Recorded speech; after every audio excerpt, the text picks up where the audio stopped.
Bonjour à tous et bienvenue sur la chaîne Monsieur Rabbit, j'espère que vous allez bien. Vous le savez ici tous les jours je vous partage le meilleur de l'actu crypto, meme coin, NFT, jeux blockchain et airdrop dans un format qui dure un petit quart d'heure et c'est pas encore fait, pensez à vous abonner à la chaîne. Alors comment vous dire, les marchés crypto sont en ébullition, il y a tellement de news bullish à moyen et long terme et à court terme. Là à l'instant où je tourne, il est 14 heures. Le Bitcoin est à 106 576 dollars et ce matin, un peu tôt, il est monté à 108 000 et je le rappelle, la TH, le all-time high, le point le plus haut jamais atteint de Bitcoin, c'est 108 000 et quelques, je crois 108 600, un machin comme ça, corrigez-moi si je me trompe. Bref, ça fait déjà 2 fois qu'on tapote les 107 et 108. La question est donc, quand est-ce qu'on va voir un nouvel ATH? Puisque je le rappelle, et je sais, il y a peu de gens parmi vous qui ont du Bitcoin, ce qu'on veut, c'est que Bitcoin explose et qu'après, en fait, l'argent se redéverse depuis Bitcoin dans les autres crypto-monnaies, ce qu'on appelle les altcoins, et c'est à ce moment-là que la dominance, donc entre guillemets, l'argent investi dans les cryptos en général, va se rebalancer donc de Bitcoin aux altcoins. Et en fait, Bitcoin, c'est tellement d'argent que ne serait-ce que 3-4% qui basculent côté altcoin, ça fait tout exploser. Et donc, on imagine ensuite ce qu'on appelle la alt season, le moment où toutes nos cryptos explosent. Donc là, on est vraiment au bord, au bord, au bord. Alors, est-ce qu'au final, on se fait avoir, on va retapoter une troisième fois et tout va s'écrouler? Franchement, tout est possible, mais je le disais, il y a tellement d'annonces bullish à travers le monde côté crypto que moi je me dis qu'à moyen et long terme, je suis safe.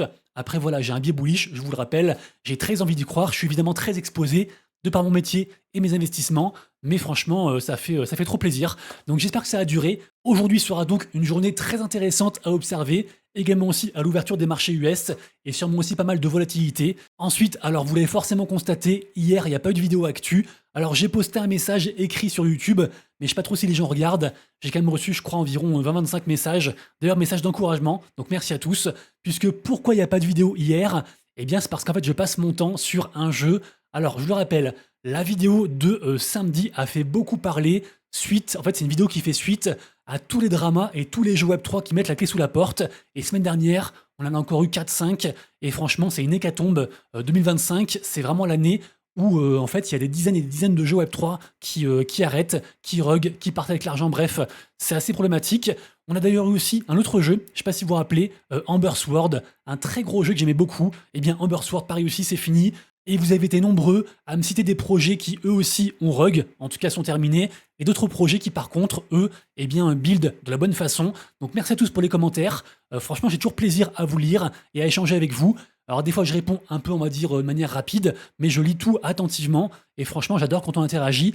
Et d'ailleurs, pour faire un petit, comment dire, une petite fin en fait à ce débat par rapport aux soucis du Web3 Gaming, on a une superbe interview de la part de Psychout, qui n'est nul autre que le cofondateur de Axie Infinity, donc le précurseur des Play to Earn, et qui revient donc en fait sur un petit peu les leçons qu'il a appris par rapport à Axie, le constat actuel du gaming, les investissements, etc. Et donc ça s'articule autour de 3 axes, le gameplay, l'économie et la distribution. Et souvent en fait, un des 3 trucs qui fait défaut, eh bien fait que le jeu, le projet va à zéro. Et pendant que la plupart des projets gaming veulent juste gagner de l'argent sur d'autres qui, sur notre dos, eh bien il y a quand même des jeux qui continuent à build. Alors j'en ai cité quelques-uns dans ma vidéo donc de samedi, et donc je le disais aussi en intro, moi actuellement je joue au jeu qui s'appelle Vibes, donc qui est avec la licence des Petits Penguins. Et en fait, c'est un jeu de cartes, c'est un TCG. Moi, je suis un très gros joueur de cartes. Quand j'étais plus jeune, j'ai parcouru le monde, notamment avec Yu-Gi-Oh! Et Magic. Et donc voilà, j'adore les cartes.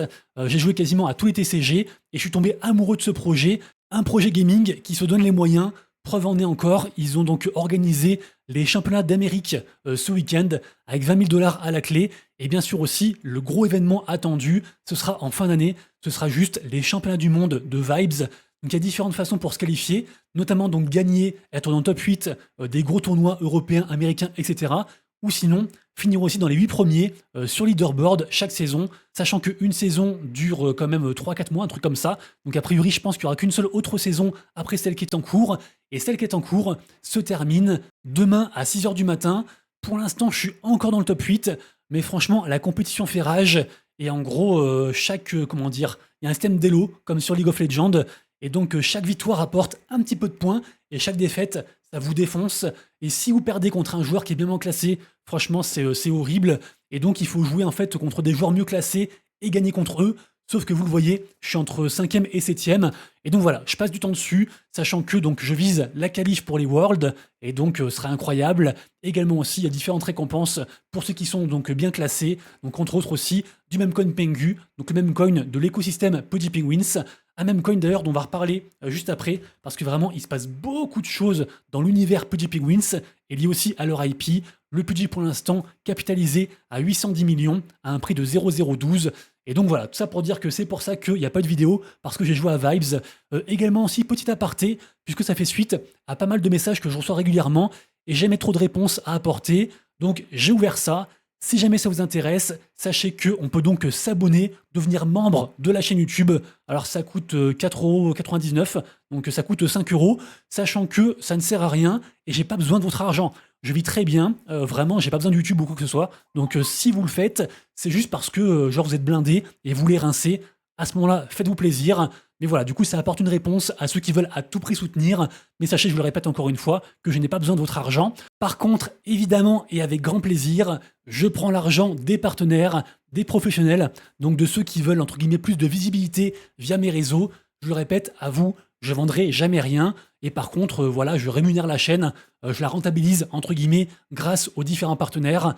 Le partenaire de la vidéo du jour, c'est Crypto News. Je le rappelle, c'est un partenaire récurrent de la chaîne, un partenaire de confiance. Merci beaucoup à eux. C'est un site tout en un sur la crypto, dispo en français. Et vous le voyez, il y a beaucoup de choses. Non seulement il y a toutes les grosses news qui affectent l'écosystème, mais en plus de ça, il y a aussi des vidéos qui agrègent le meilleur contenu des youtubeurs français. Également aussi des outils, des guides pour vous aider tout au long de ce bull run. Également aussi articles sur les prochains projets tendances du moment. Bref, c'est un chouette site. Le lien sera juste en dessous en description. Et encore merci à Crypto News.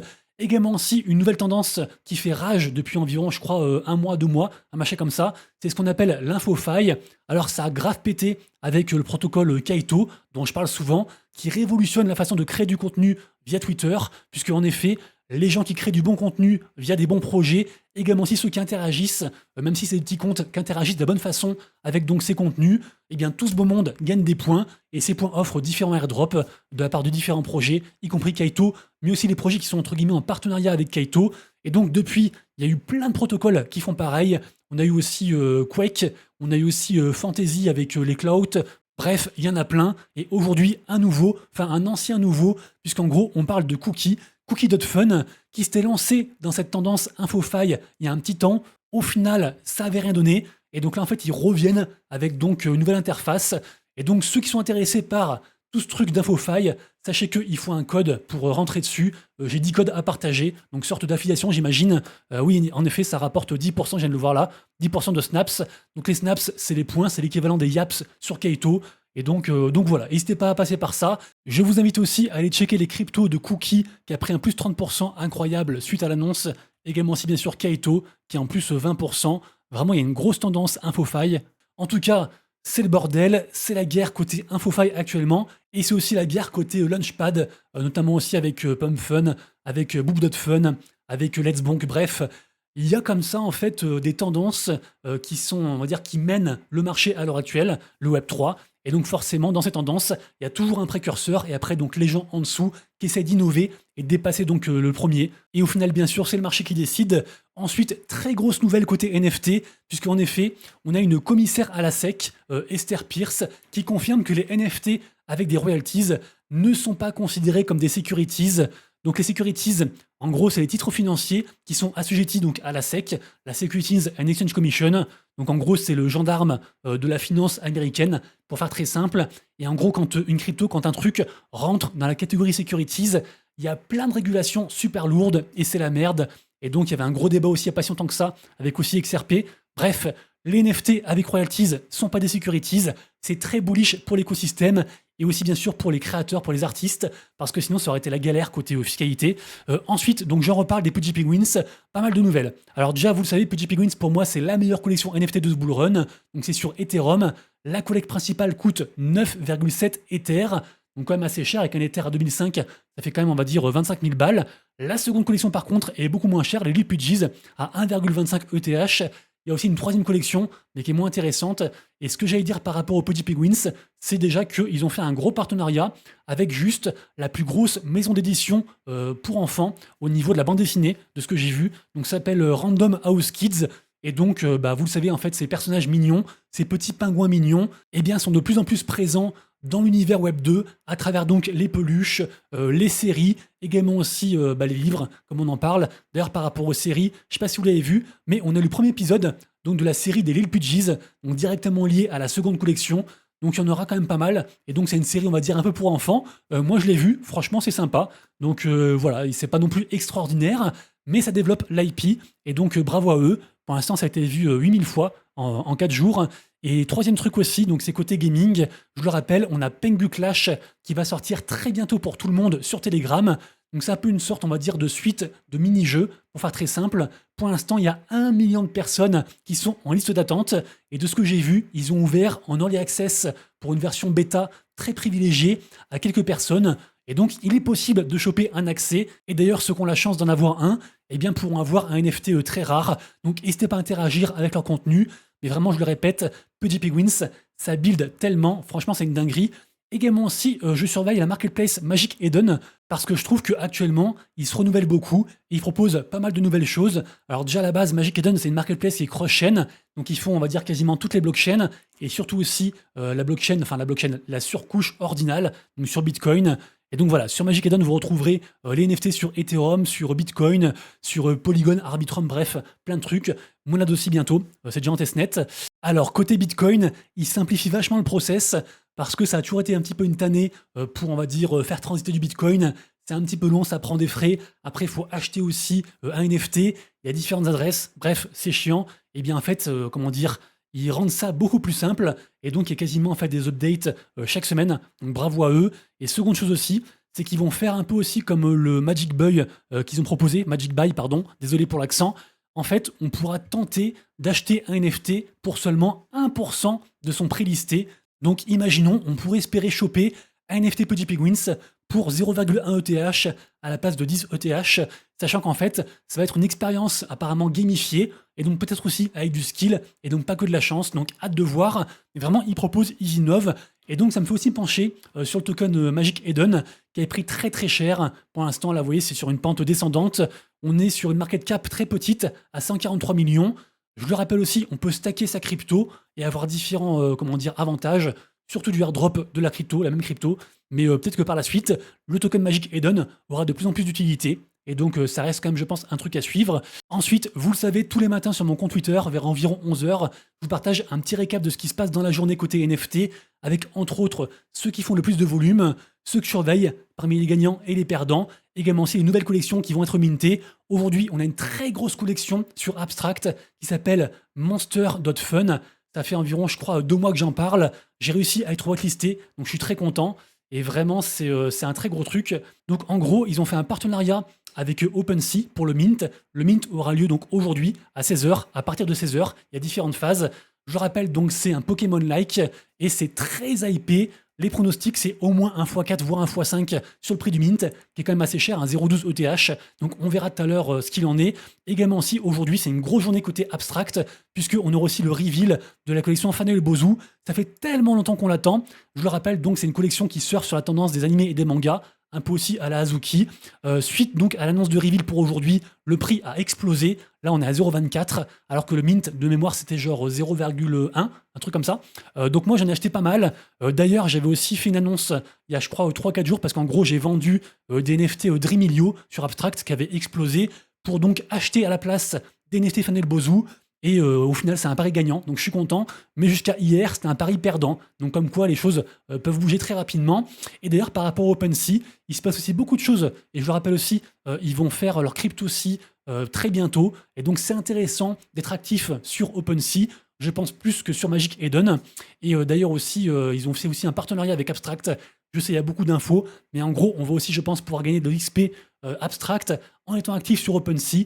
Et vous le savez, cet XP Abstract va être, converti, on va dire ça comme ça, dans la future crypto de la blockchain Abstract, la crypto ABS, qui va arriver en fin d'année.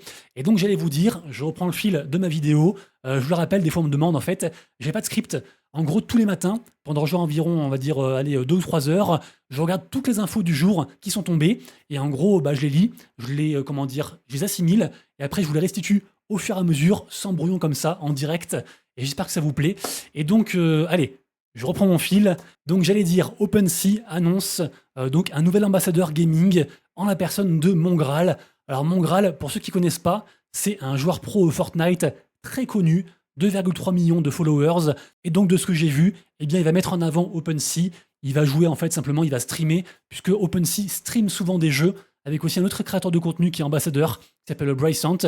Bref, OpenSea propose des choses, et il faut bien sûr surveiller ce qu'ils font, surtout bien sûr, je le répète, en vue de la CryptoSea qui va arriver prochainement. Ensuite, côté gaming, alors j'ai pas vu si c'était encore sorti, mais je crois que ça sortait à midi. On a la crypto du projet Tokyo Games qui sort aujourd'hui, avec aussi un airdrop pour les possesseurs de NFT. J'en ai parlé, je crois, samedi ou vendredi, et donc j'en reparle. Mais forcément, suite au airdrop, les NFT ont pris très très cher, et je crois qu'ils sont sur un moins 40% aujourd'hui, à confirmer un truc comme ça. Également aussi, alors ça fait chier vraiment, puisque j'étais très content d'annoncer donc le airdrop de la crypto Arcade pour aujourd'hui, donc des studios Revolve Games, qui sont derrière, entre autres, le projet War of Nova, dont j'ai parlé, je crois, la semaine dernière, puisqu'ils font une grosse campagne de Play to Airdrop sur mobile. Et au final, donc la crypto Arcade est encore repoussée 3 semaines de plus. Donc vraiment, ça fait chier, surtout que le momentum est incroyable. Là, j'ai mon écran à gauche. On est de retour à 107 000 $ sur Bitcoin. Et donc, entre guillemets, quand l'effervescence est là, lancer un projet, c'est juste incroyable. Parce que même si le projet est éclaté, si les gens ont gagné beaucoup d'argent avec les cryptos, avec Bitcoin, eh bien en gros, ils sont plus enclins à reverser, à redépenser leur argent. Et enfin, dernière info, puisqu'à la base, je voulais que la vidéo soit plus courte, puisqu'il faut que je vérifie en fait que je garde mon classement à Vibes et jouer éventuellement. Donc dernière info, le jeu FIFA Rivals va bien arriver donc cet été. Je le rappelle, c'est un projet, donc c'est un jeu de foot qui est fait en partenariat avec Mythical Games, les studios qui sont derrière, entre autres Blancos Block Party ou encore NFL Rivals. Et donc c'est un partenaire aussi avec la FIFA. Donc vraiment, c'est comment dire, c'est la licence officielle. Et ça y est, on peut se préinscrire pour ceux que ça intéresse sur Google Play. Alors je sais pas s'il y aura du coup des avantages à le faire, mais écoutez, ça reste quand même un très gros acteur mondialement connu qui se lance dans le Web 3. Et donc pourquoi pas, un avis à ceux qui aiment le foot. On arrive à la fin de la vidéo. J'espère que ça vous a plu et que je vous ai apporté un petit peu de valeur. J'espère ne rien avoir oublié parce que j'avais plein d'infos aujourd'hui et je pense que demain on reprendra une vidéo, on va dire, plus cohérente. En attendant, je vous souhaite de passer une excellente après-midi. Soyez forts, prenez soin de vous, de vos proches et de vos wallets. C'était Monsieur Rabbit, à demain.